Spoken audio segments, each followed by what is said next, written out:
Hello friends, எல்லாரும் நல்லா இருக்கீங்களா? நான் பிரசாதத்துக்காக செஞ்ச சுண்டல் கொஞ்சம் மீதி ஆயிடுச்சு. இதை வச்சு தான் ஒரு டேஸ்டியான சூப்பரான சுண்டல் குழம்பு நான் ரெடி பண்ணி காட்ட போகிறேன்.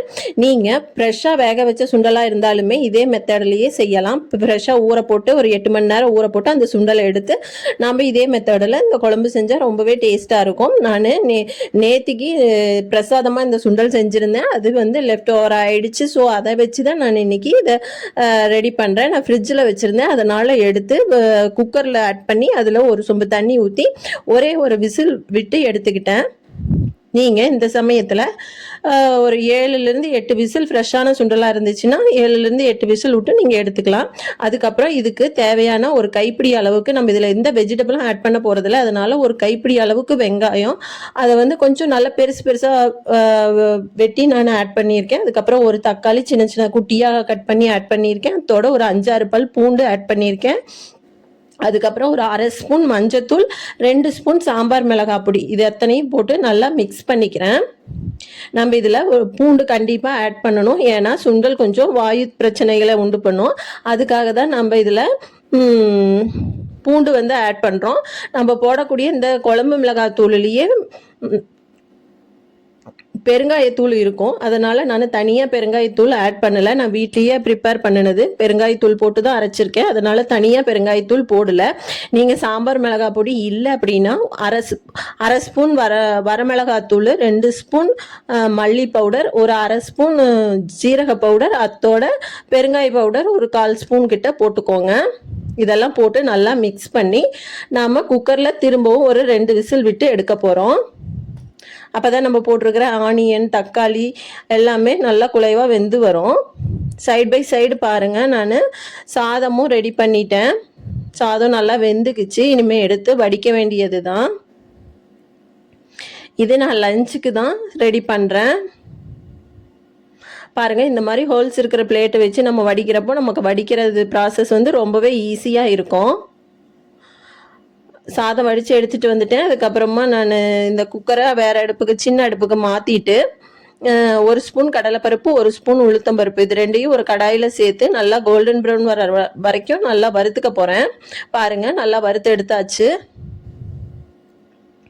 அப்புறம் இதுலேயே ஒரு ஸ்பூன் கிட்ட நான் கடலெண்ணெய் விட்டுக்கிறேன். நீங்கள் குக்கிங்க்கு எந்த ஆயில் யூஸ் பண்ணுவீங்களோ அந்த ஆயில் வந்து யூஸ் பண்ணிக்கலாம். இதில் பாருங்கள், இது தாளிப்பு வடகம். இந்த தாளிப்பு வடகம் நான் ரெடி பண்ணி 1 இயர் ஆயிடுச்சு. இந்த தாளிப்பு வடகத்தை பாதி போட்டு நான் தாளிப்புக்கு ரெடி பண்ணிக்கிறேன். உங்ககிட்ட தாளிப்பு வடகம் இல்லை அப்படின்னா கடுகு, கடலைப்பருப்பு, உளுத்தம்பருப்பு, அதோட கறிவேப்பிலை இதெல்லாம் போட்டு நீங்கள் தாளிப்பு ரெடி பண்ணிக்கோங்க. பாருங்கள், 2 விசில் விட்டதுக்கப்புறம் நம்ம குழம்பு எவ்வளோ பர்ஃபெக்டாக ரெடி ஆயிடுச்சு சூப்பராக அப்படின்னு. இந்த இடத்துல நம்ம ஒரு நெல்லிக்காய் சைஸ் அளவுக்கு புளி கரைச்சி எடுத்து வச்சுருக்கேன், அதையும் நம்ம இதுலேயே ஊற்றிக்கலாம். ஊற்றி நல்லா ஒரு கொதி வந்துடணும். அதுக்குள்ளே நம்ம இன்னொரு வேலை செஞ்சுட்டு வந்துடலாம். பாருங்கள், இந்த அளவுக்கு நான் ஒரு தேங்காய் மூடி எடுத்திருக்கேன். இதை வந்து நான் சின்ன சின்ன பீஸாக நறுக்கி எடுத்துகிட்டு வந்துட்டேன். இதோட நம்ம வறுத்து வச்சுருக்கோம் இல்லைங்களா கடலைப்பருப்பு உளுத்தம்பருப்பு, அது ரெண்டையும் அதோடையே கொட்டி நம்ம இதை நல்ல ஒரு ஃபைன் பேஸ்ட்டாக அரைச்சி எடுத்துகிட்டு வந்துடலாம். பாருங்கள், குழம்பு எவ்வளோ பார்க்குறதுக்கே சூப்பராக இருக்குது. பாருங்கள், சூப்பராக ரெடி பண்ணியாச்சு. நம்ம அரைச்சிட்டு வந்த பேஸ்ட்டையும் இதுலேயே ஊற்றி நம்ம நல்லா கலக்கி விட்டுறலாம். ஃப்ரெஷ்ஷான சுண்டலில் நீங்கள் செய்கிறீங்க அப்படின்னா 8 மணி நேரம் ஊற வச்சு ஒரு 7லேருந்து 8 விசில் விட்டு எடுத்து இந்த மெத்தடில் செய்யுங்க. நான் லெஃப்ட் ஓவர் சுண்டலில் வச்சு தான் செய்கிறேன். மசாலா சுண்டல் தான் நான் ரெடி பண்ணியிருந்தேன். இந்த மசாலா சுண்டல்னால் ஒன்றும் இல்லைங்க, எக்ஸ்ட்ரா நம்ம வந்து ஒரு 1/2 ஸ்பூன் அளவுக்கு வீட்லேயே ரெடி பண்ண பிரியாணி மசாலா அதோட போட்டிருந்தேன். ஒரு நல்ல வாசமாக இருக்கும் சாப்பிட்றப்போ, அதுதான், வேறு ஒன்றும் கிடையாது. நம்ம எப்பயும் தாளிக்கிற மாதிரி கடுகு போட்டு ஆனியன் போட்டு வரமிளகா பச்சை மிளகா போட்டு ஒரு 1/2 ஸ்பூன் அதோட நான் பிரியாணி மசாலா போட்டு நல்லா பரட்டி விட்டு எடுத்திருந்தேன் அந்த சுண்டலை. அவ்வளோதான். பாருங்கள், இந்த சமயத்தில் நம்ம தேங்காய் பேஸ்ட்டை நல்லா ஊற்றி கலக்கி விட்டுட்டு உப்பு போட்டு நம்ம டேஸ்ட்டு பார்த்துக்கலாம். இந்த சமயத்தில் நமக்கு புளிப்பு குறைவாக இருந்துச்சுன்னா இனிமேல் நம்ம வேணால் புளி தண்ணி ஊற்றிக்கலாம். அதே சமயம் உப்பு கம்மியாக இருந்துச்சுனாலும் நம்ம உப்பு போட்டுக்கலாம்.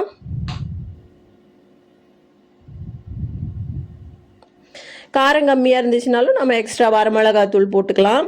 நான் எல்லாமே கரெக்டாக இருக்கிற மாதிரி தான் போட்டு சாம்பார் பொடி அரைச்சி வச்சுருக்கேன். அதனால் எனக்கு 2 ஸ்பூன் போட்டாலே நாங்கள் சாப்பிடக்கூடிய காரத்துக்கு சரியாக இருக்கும்.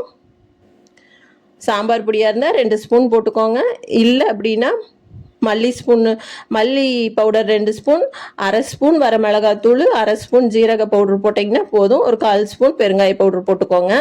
பாருங்கள், நான் தாளிப்பு வடகம் வச்சு தாளித்து எடுத்து வச்சுருந்தேன் இல்லைங்களா, அது குழம்பு நல்லா கொதி வந்ததும் ஒரு கொதி வந்தால் போதுங்க. நம்ம தேங்காய் ஊற்றுனதுக்கப்புறம் ஒரு கொதி வந்தால் போதும். ரொம்ப நேரம் கொதிச்சிக்கிட்டே இருக்கணும் அப்படிங்கிற அவசியம் இல்லை.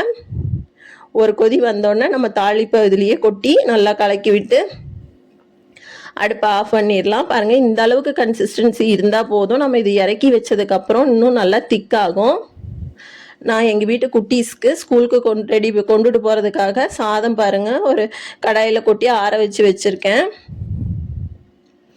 இந்த குழம்பு தான் நான் ஊற்றி நல்லா கிளறி கொடுத்து விட போகிறேன். பாருங்கள், குழம்பையும் ஊற்றிட்டேன். இதை நல்லா கிளறி ஸ்கூலுக்கு பேக் பண்ண போகிறேன். பாருங்கள், நம்மளோட குழம்பு எவ்வளோ ஈஸியாக டக்குன்னு சூப்பராக ரெடி ஆயிடுச்சுன்னு. இது எங்களோட லஞ்சுங்க. லஞ்சுக்கு பாருங்கள், தயிர் தாளித்து எடுத்து வச்சுருக்கேன். இந்த சுண்டல் குழம்பு, தயிர், கடுகு, உளுத்தம்பருப்பு, வரமிளகா, பச்சை மிளகா, கறிவேப்பிலையெல்லாம் போட்டு ஆனியன் போட்டு வணக்கி தயிரோடு ஆட் பண்ணி எடுத்து வச்சுருக்கேன். இந்த பார்த்திங்கன்னா தக்காளி தொக்கு காலையில் குட்டிக்கு, எங்கள் வீட்டு குட்டிக்கு தோசைக்காக ரெடி பண்ணினது. அது தயிருக்கு கடிச்சிக்கலான்னு சொல்லி எடுத்து வச்சுருக்கேன். இந்த மெனு பிடிச்சிருந்துச்சுன்னா ப்ளீஸ் நம்ம சேனலை சப்ஸ்கிரைப் பண்ணி நம்ம சேனலை ஃபாலோ பண்ணுங்கள். இந்த வீடியோ கண்டிப்பாக உங்களுக்கு பிடிக்கும்னு நினைக்கிறேன். அப்படி பிடிச்சிருந்துச்சுன்னா ஒரு லைக் கொடுங்க. நம்ம வீடியோவை சப்ஸ்கிரைப் பண்ணிக்கோங்க.